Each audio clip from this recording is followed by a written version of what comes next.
Gelombang perlawanan sengit dari kelompok Hamas di jalur Gaza dilaporkan terus menyebabkan kerugian besar bagi pasukan pertahanan Israel, IDF.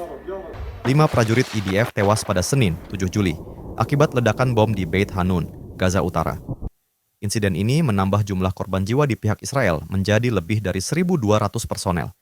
Menurut pejabat pertahanan Israel, para prajurit itu gugur saat operasi militer berlangsung. Selain 5 korban tewas, 14 tentara lainnya terluka, 2 di antaranya kritis. Saat evakuasi, pasukan Israel juga dihujani tembakan oleh pejuang Hamas. Kejadian ini terjadi hanya 2 pekan setelah 7 tentara IDF tewas dalam insiden serupa. Kondisi ini memicu kritik keras.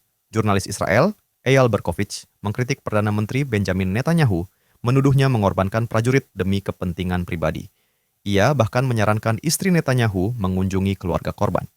Perwira tinggi IDF, Hezi Nehama, juga menyoroti tingginya angka kematian prajurit Israel dalam konflik di Gaza.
Download Tribun X sekarang, menghadirkan lokal menjadi Indonesia.